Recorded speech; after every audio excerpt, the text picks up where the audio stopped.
வணக்கம் மக்களே, நான் உங்கள் Nila. Welcome back to Mrs Nila vlogs. இன்றைக்கி என்ன வீடியோ பார்க்க போகிறோன்னா, இது வந்து ஆவணி மாதம் நடந்த வீடியோங்க. மன்னிச்சிருங்க, தயவு செஞ்சு போஸ்ட் பண்ணவே மறந்துட்டேன். சும்மா கேலரி தேடி பார்த்துட்டு இருக்கும்போது தான் தெரியுது, ஐயோ இந்த வீடியோ நம்ம போடவே இல்லையே அப்படி சொல்லிட்டு. நாங்கள் எங்கே கிளம்பிட்டோன்னு பார்த்தீங்கன்னா, இங்கே போகிறோம். எங்கள் சித்தி பையனுக்கு வந்து மேரேஜ். ஸோ இவங்க தான் பேனரில் இருக்காங்கல்ல, சரி சொல்லிட்டு காலையில் கிளம்பி போயாச்சு. எங்கன்னா மயிலமில் தான் நடந்துச்சு கோயில். இதுதான் சிக்கு வந்து ஃபஸ்ட்டு அட்டன் பண்ண ஃபங்க்ஷன். இது தான் ஒரு மேரேஜ் ஃபங்க்ஷன் அட்டன் பண்ணது சிக்கு. இதுதான் ஃபஸ்ட் டைம். அவர் நல்லா என்ஜாய் பண்ணார். இவங்க தான் என்னோடய சித்தி ஐயர் பின்னாடி நிற்கிறாங்களா, அவங்களோட பையனுக்கு தான் கல்யாணம். அவங்க பக்கத்தில் நிற்கிறவங்க வந்து என்னோடய பாட்டி. என்னோடய அண்ணனை பாருங்களேன், என்னோடய ஜெராக்ஸ் மாதிரியே இருப்பாங்க. நல்லபடியாக கல்யாணம் முடிஞ்சதுக்கப்புறம் நாங்கள் ஒரு ஹரிபரியாக தான் போனோம். ஈவினிங் நைட்டு ரிசப்ஷனுக்கு போக வேண்டியதாக இருந்தது. ஆனால் நாங்கள் போகல, ஏன்னா எங்களுக்கு வந்து ஒரு ஃபங்க்ஷன் இருந்துச்சு. இது முடிச்சதுக்கப்புறம் ஒரு ஃபெஸ்டிவல் இருக்குது. நாங்கள் ஊரில் வந்து கோயில் வச்சுருக்கோம். அந்த கோயில் வந்து ஒரு திருவிழா. அந்த ஆவணி மாதத்தில் கோயில் வச்ச டேயில் வந்து திருவிழா அன்றைக்கி நாங்கள் போகணும். அதனால் நாங்கள் முன்னாடி நாள் வந்து இதுமாதிரி பண்ண முடியாது இல்லையா.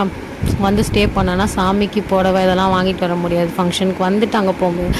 அதனால் காலையில் வந்து கல்யாணம் மட்டும் அட்டன் பண்ணிவிட்டு ரிலேட்டிவ்ஸ் எல்லாம் ரொம்ப மிஸ் பண்ணேன். நல்லா வைப்பாக இருக்கும் அந்த ஃபங்க்ஷனு. ரொம்ப மிஸ் பண்ணுறேன் அந்த டைமில்.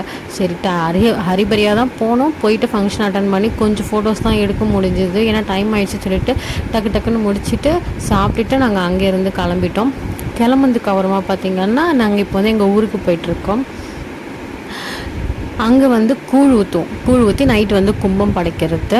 அந்த ஃபெஸ்டிவல் தான். போகும்போது காரில் தான் போனோம். அந்த சைட் ஃபுல்லாக அந்த மயிலம் ரூட்டில் இருந்து அந்த ஊருக்கு போகிறதுக்காக அந்த வேலை இது வந்து சுற்றிட்டு போகிறது தான். எனிவே இருந்தாலும் வந்து அங்கே போகிற கிளைமேட்டை அந்த வேலை வந்து சூப்பராக இருந்துச்சு. எங்கள் சித்தப்பா தான் வந்து வண்டி ட்ரைவ் பண்ணாங்க. நாங்கள்லாம் பின்னாடி உட்காந்துட்டோம். சிக்கு பிபி நல்லா தூங்கிட்டாங்க. பாட்டு வேறு போட்டாச்சா, சொல்லவே வேணாம். எங்கள் அப்பாவோட சைல்டிஷ்னஸ்லாம் இப்போ தான் தெரியுதுன்னு சொன்னேன் நான் ஆல்ரெடி. நம்ம பழைய வீடியோவில் ஒரே டான்ஸு தான். பேரனை தூங்க வைக்கணுன்றதுக்காக ஒரே அந்த இப்போ ரீல்ஸ் வந்து அந்த டைமில் வந்து ட்ரெண்ட் ஆனது என்னன்னா, காற்று மேலே காற்று கீழே அந்த சாங்கை போட்டுவிட்டு அவர் பாட்டு ஆடிட்டு இருக்கார். நான் வீடியோ எடுக்கிறேன்னு தெரிஞ்ச உடனே அவர் அப்படியே அமைதியாகிட்டார்.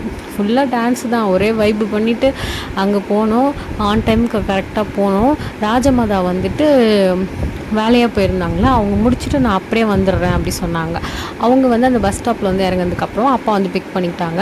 இதுக்கு இப்போ எங்கள் வீட்டுக்கு போகிறதுக்கு முன்னாடி இங்கே வந்து எங்கள் பெரியம்மா வீடு, அதே ஊருக்கு பக்கத்து ஊர் தான். அவங்களுக்கு வந்து முன்னாடி நாள் அவங்க பேரனோட பர்த்டே.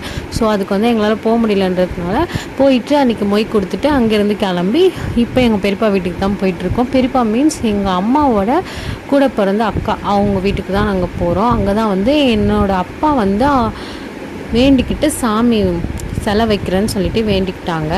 அங்கே வந்து ஒரு மரமாக தான் இருக்கும். பெரியப்பா வந்து குறி சொல்லுவாங்க. இப்போ வந்து இந்த கோயில் பார்க்குறீங்களா, இது வந்து எங்கள் அப்பா கட்டினது தான். உள்ள இருக்க சாமி எல்லாமே வச்சது. இது தான் எங்கள் பெரியம்மா, எங்கள் அம்மாவோட அக்கா. அவங்களுக்கு வந்து சாமி வரும். அங்கே உள்ளே இருக்க சாமி தான் அவங்க மேலே இருக்காங்க. அந்த மரம் சொன்னேன்ல, நான் அது காட்டுறேன் வரும்போது. தென் நாங்கள் போனதுக்கப்புறமா கரெக்டாக இருந்துச்சு. டைம் அபிஷேகம்லாம் முடிச்சுட்டு சந்தன காப்பு தான் பண்ணியிருந்தாங்க. இந்த சாமி தான் ஃபஸ்ட்டு இங்கே தான் வச்சுருந்தாங்க. அதுக்கப்புறம் அப்பா வேண்டிட்டு சிலையாக வச்சது தான் உள்ள. ப்ளஸ் விநாயகர், முருகர் எல்லாமே இருப்பாங்க. அது எல்லாமே ஒரு பெரியப்பா வீட்டில் அப்படி வேண்டிட்டு வச்சுருந்தாங்க. எல்லாருக்குமே வந்து அருள் சொன்னாங்க சாமி வந்ததுக்கப்புறம். அப்புறமா வந்து கூழ்லாம் ஊற்றுந்து. இந்த டைம் வந்து கொஞ்சம் கம்மியாக தான் பண்ணாங்க. ஏன்னா வந்துட்டு அந்த ஊரில் வந்து நிறைய கல்யாணமாக. ஸோ எல்லாருமே கிளம்பிட்டாங்க. ஊரில் யாருமே இல்லைன்னா, கிராமத்துலனா கொஞ்சம் பீப்புள் தானே இருப்பாங்க, பாப்புலேஷன் கம்மியாக இருக்கும். ஸோ அதுக்கேற்ற மாதிரி பண்ணாங்க இந்த டைமு. கும்பசோரம் நிறையா படைப்பாங்க. ஆனால் இந்த வாட்டி ரொம்ப ரொம்ப கம்மியாக தான் பண்ணாங்க எல்லாமே. ஏன்னா கிளைமேட்டுமே சரியில்லை, மழை வர மாதிரி இருக்குன்னு சொல்லிட்டு திட்டமாக பண்ணியிருந்தாங்க.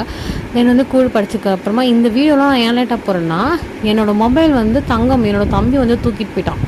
அவன் எங்கே போனானே எனக்கு தெரியல. ஸோ அதனால் வீடியோவும் எடுக்க முடியல, எதுவுமே பண்ண முடியல. சிக்கு பேபியும் வச்சுக்கணும், அவங்களுக்கும் புது என்விரான்மெண்ட், எல்லாரையும் பார்த்துக்கணும், தூங்கணும், அவங்களுக்கு சாப்பாடு கொடுக்கணும், இப்படிலாம் இருந்துச்சா டைமிங். ஸோ என்னால் வீடியோவே எடுக்க முடியல. இதெல்லாம் வந்து என்னோடய பாப்பா வந்து அவளோட மொபைலில் எடுத்துகிட்டு இருந்தா. ஸோ அவகிட்டேருந்து கேட்டு அங்கங்கே வர வீடியோஸ்லாம் கொஞ்சம் கலெக்ட் பண்ணி எடுத்தது தான் இப்படி நான் அவங்களுக்கு வந்து வீடியோவாக போஸ்ட் பண்ணியிருக்கேன். இது வந்து நிறையா லேகிங் இருக்கும் இந்த வீடியோவில், ஒரு கண்டினியூவாகவே இருக்காது, மன்னிச்சு. நெக்ஸ்ட் கூழ் ஊற்றுனதுக்கப்புறமா எல்லாருக்கும் வந்துட்டு சாப்பாடு மீல்ஸ் வந்து சாம்பார், காரக்குழம்பு இதெல்லாம் சாப்பிட்டாச்சு. ராஜமாதா தான் இவங்க அவங்க வந்துட்டாங்க படைக்கும்போது. சாயந்தரம் வந்து கோயிலுக்கு கோலம்லாம் போட்டுட்டு இருந்தாங்க. இது வந்து நைட்டு கும்பம் படித்தது. கும்பம் படிச்சதுக்கப்புறமா சாமி வந்துச்சு. சாமி வந்து எல்லாருக்கும் குறி சொன்னாங்க. அவ்வளோதான் இந்த வீடியோ. நாங்கள் அங்கேருந்து படித்து முடிச்சு திரும்ப கிளம்பிட்டோம். வரும்போது செம்ம மழை, ஜாலியாக இருந்துச்சு, நல்லா என்ஜாய் பண்ணிவிட்டு வந்தோம். இந்த வீடியோ உங்களுக்கு பிடிச்சிருக்கும்னு நினைக்கிறோம். இதேமாதிரி நிறைய ஆவணி மாதம் நடந்த வீடியோலாம் இருக்குது மக்களே, தயவு செஞ்சு மன்னிச்சிடுங்க. ஏன்னே தெரியல, நான் போஸ்ட் பண்ணாமல் விட்டுட்டேன் போல். இப்போ கேலரி ஒன்று ஒன்றா பார்க்கும்போது தான் தெரியுது. ப்ளஸ் வந்துட்டு ஹெல்த் இஷ்யூஸும், கிளைமேட்டும் சரியில்லை, கொஞ்சம் கோல்டாகுதா, அதனாலே வந்துட்டு முடியல வீடியோ எடிட் பண்ணுறதுக்கும். வாய்ஸும் சரியில்லை, சரௌண்டிங்ஸும் தெரியல, எதுவுமே சரியில்லை. சீக்கிரமாக எல்லா வீடியோ போஸ்ட் பண்ணுறேன். டாடா மக்களே, டேக் கேராக, ஹாப்பியாக இருங்க, அடுத்தவங்களே ஹாப்பியாக வச்சுக்கோங்க. சீக்கிரமாக இன்னொரு வீடியோவில், சூப்பரான வீடியோவில், கண்டென்ட்டோட நல்ல கண்டென்ட்டாக போடுறேன். லைக் பண்ணி, கமெண்ட் பண்ணி, சப்ஸ்கிரைப் பண்ணிக்கோங்க. மறக்காமல் உங்கள் ஃப்ரெண்ட்ஸ்க்கும் ஷேர் பண்ணுங்கள்.